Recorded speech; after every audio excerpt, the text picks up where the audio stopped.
Just about everyone is here, so I'd like to call this meeting to order, and we'll do the Pledge of Allegiance. Please stand. Pledge allegiance to the flag of the United States of America. United States of America. And to the republic for which it stands, one nation, under God, indivisible, with liberty and justice for all.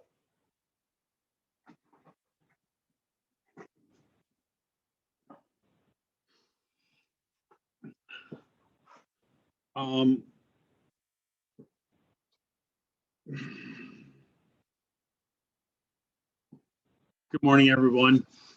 I think what we'll do is has everybody got a chance to read the minutes from the past two meetings?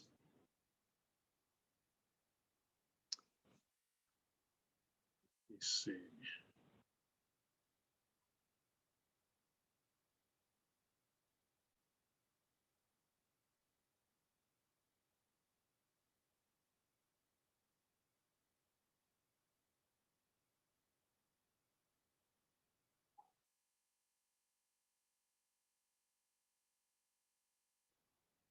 If anyone has any comments or corrections, please speak up. Charles, it's Dean Button. I'd like to make a motion to approve the meeting minutes for October 27th, 2020. Okay. Charles, could I make a comment real quick? Sure. The second set of minutes on the date line, it just says Wednesday, 16/2020. Can you correct the month on that? Yes, we can do that. It should say December 16th, December. Correct. Thanks, Jeff.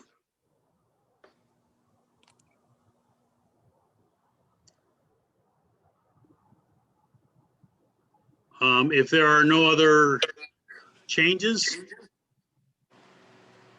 we've got a motion on the floor to, what I'd like to do is go through one roll call and approve both minutes at the same time. Are there any objections to that? I guess then I would amend my motion to approve both meeting minutes. Second will. Thank you, Dean. Is there a second? Yeah, my second will agree with that. I think that's Mike Jabo. I was going to ask for that, Mike. Okay, I'll turn it over to Candace, who will read through each of the LPAs. And please, when she calls your name, please state your name and a yay or a nay. Okay? Okay, thank you, Charles.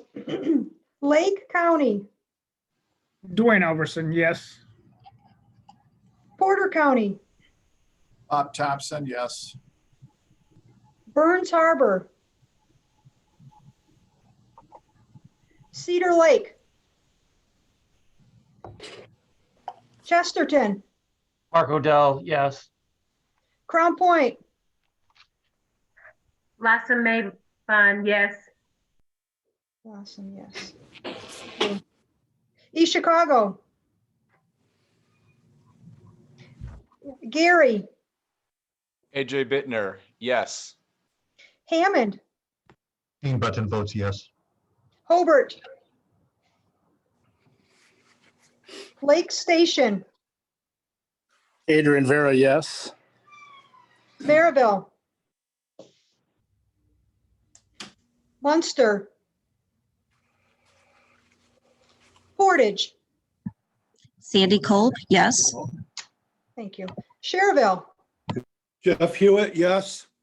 Valparaiso, Michael Jabo, yes. Winfield, Nick Bellar, yes. Union Township, George Topple, yes. Beverly Shores, Dune Acres, Dyer, Griffith, Hebron, Highland, Couts. Lowell. New Chicago. Ogden Dunes. Pines. Porter. Schneider. St. John. Whiting. Porter Township. That concludes roll call, Charles. Thank you. It looks like, how many was that? That would be 12. Okay. 12 ayes and no nays. So it has been approved. Both meeting minutes from October 27th and December 16th of 2020 have been approved. Moving on, public comment. Is there anyone from the audience or online that has a public comment to make?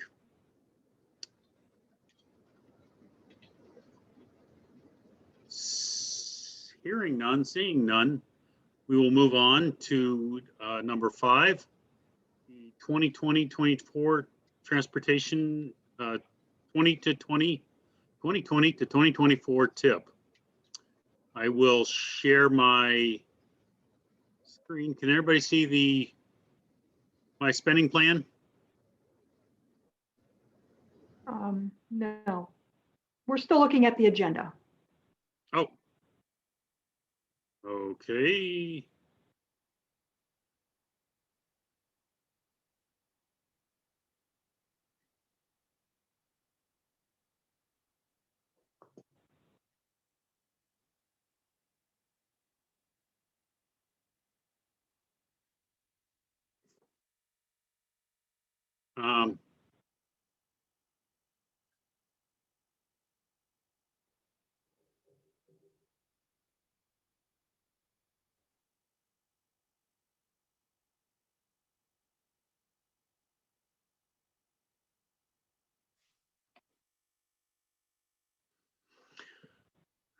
Okay, can everybody see the spending plan now?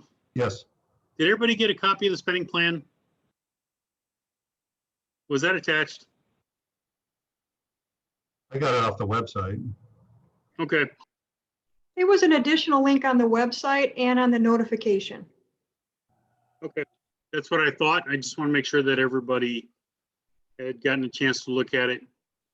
I went through yesterday and updated everything as I'm getting ready for both the monthly review or the monthly newsletter that goes out, as well as quarterly meetings that are coming up next week. More on that later. But as of now, it looks like we have a huge surplus this year. It shows $1.4 million. I did get a request from Hobart, and I know I had, and I will definitely give some more to Lake County. I did give some funds to Lake County for their right-of-way. And it looks like everyone did get their funding. Crown Point got their full funding for their project. Other people that had, Gary got full funding. And I forget who else. But if there is any other requests for funding, please let me know. We had a couple projects. Well, a couple projects came in way under this year. Those bigger ticket item projects, when they come in under, they come in under. So that's our issue. That's our big thing. That's where we get this surplus. And we had one project that got moved from 2021 to 2022 and was down scoped. Those funds I loaned to the Tippecanoe County MPO, and in return, NERC will get half those funds back, which I gave them 1.4 million. And we will get $775,000 back next year and $775,000 back the following in 2024. So that should help out. That does help out with the NOFA and getting projects either started early or maybe getting a couple projects accelerated that are already in the system, that are already legacy projects. We'll talk about those shortly. And then I had one project, just so you know, I had one huge project in 2022 that is not going to go. And that LPA is going to accelerate another project from 2024, actually accelerate two other projects from 2024. And then I'm also going to loan NDOT $2.5 or $3 million from 2022. And again, we'll get those funds back in 2024. So again, that helps us down the road.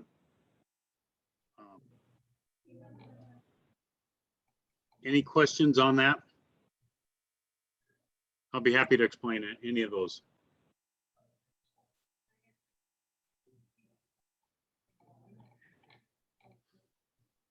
Okay. And again, like I said, if anybody has any questions, you'll feel free to give me a call anytime. I'll go over those with you. And if you want, I can send anyone a copy of the spending plan at any time. So just please ask.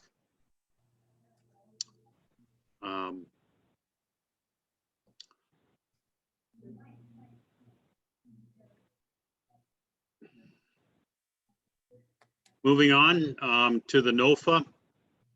CPC has asked that T-Rock make a recommendation on projects to be funded. So I'd like to point out that what I'm going to share with you is a starting point. So before you can have any conversation, and when I had my Boy Scout troop, I'd always tell my boys that you guys can have, if you have a disagreement and you want to come to me for a resolution, please have a starting point. The starting point could be send Billy to the moon, but you got to have a starting point. So this is what I'm going to share with you is a starting point, and it is open for discussion. It is by no means written in any type of stone or ink or, well, it's maybe written in pencil, but outside of that, it's not written in, it is not final in any way. This is open for discussion.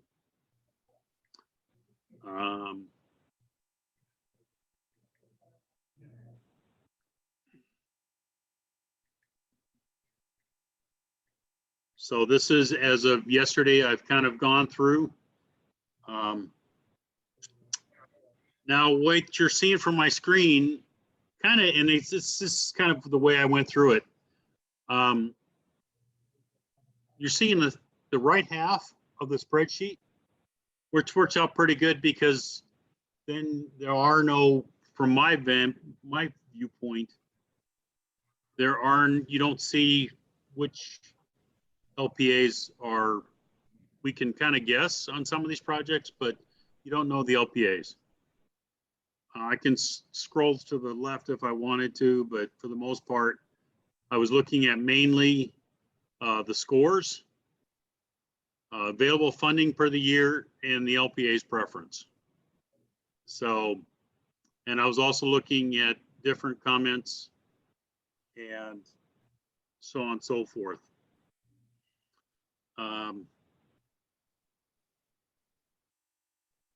I started out with, let's see if I can.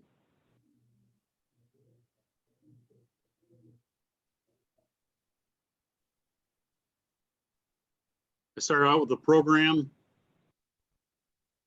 and started out with multi-use paths.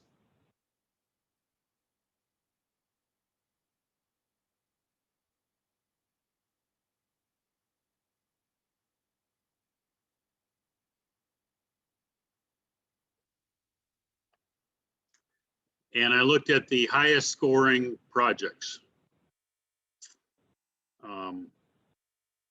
I do want to point out that NDOT has, or the governor's has come out and said that next level trails is going to come back.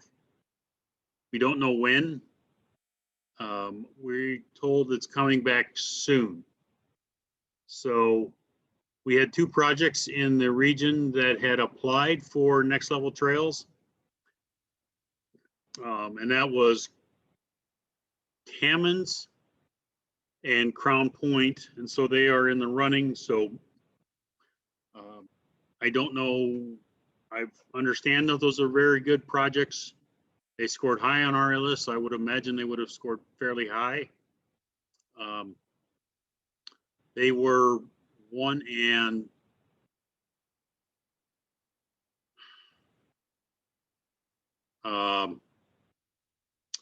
they were 1 and 3, I believe.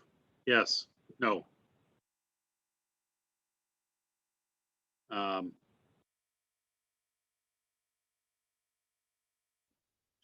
know Crown Points, it scored high at 74. Hammond, I'm not sure. It was scored number 4, so it scored pretty high. I think we scored a 70, Charles. You scored a 70? Yeah. Well, we had 2 multi-use paths. Right. We had One was a 70, one was a 69. Correct. So I believe the one that one at Hammond, it's submitted for next level trails was the trail portion. Yeah, 69. But regardless,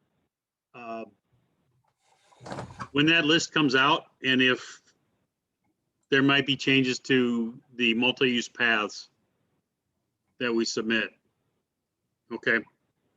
I didn't want to assume, because we all know what happened when we have egg on our face.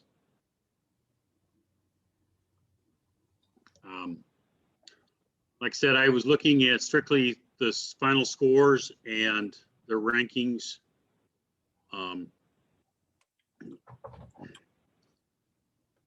Crown Points was 2.5 million, and we only had $2 million available funding.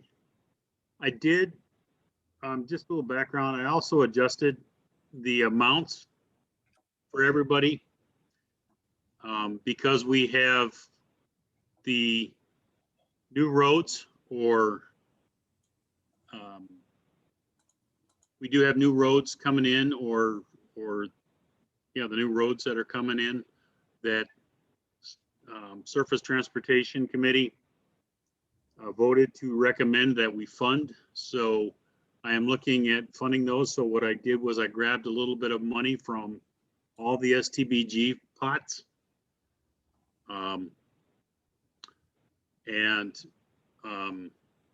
Multi-use paths was by far the largest. So what I did was, like I said, I grabbed a little bit from everybody.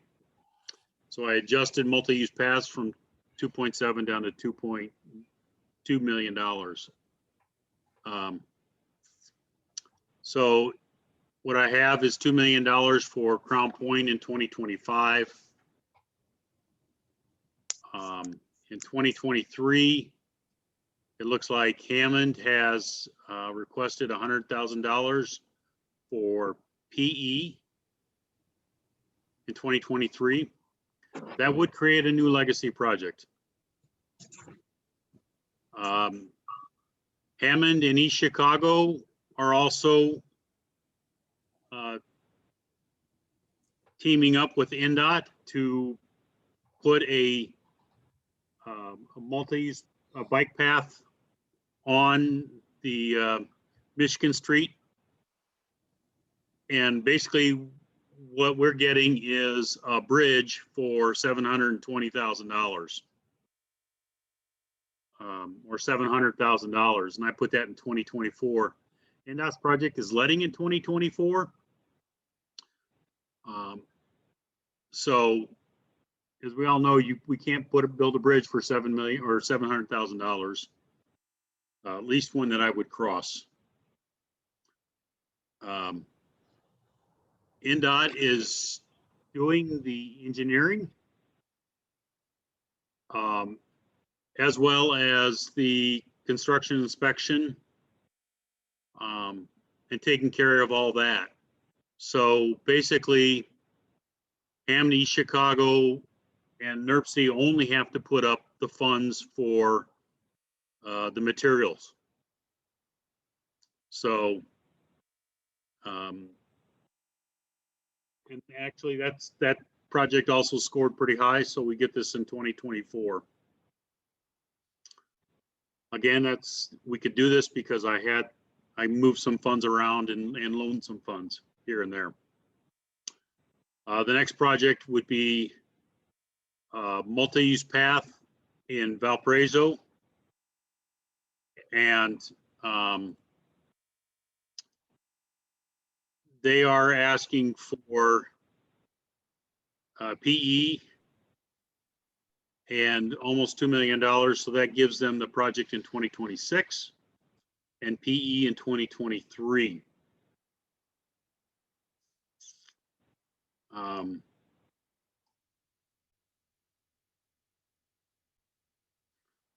Are there any questions, discussions? Charles, if I might. Yes. This is Dean Button. When we did the NOFA 2 years ago, there were buckets of money, shall I say, set aside for each program type, right? Yes. Each group. Is that consistent here based upon your schedule of spending? Is that consistent with the funding that's available on an annual basis for those buckets? Yes, it is. Thank you. I kept all those buckets the same, and I only adjusted the amount of funding in there.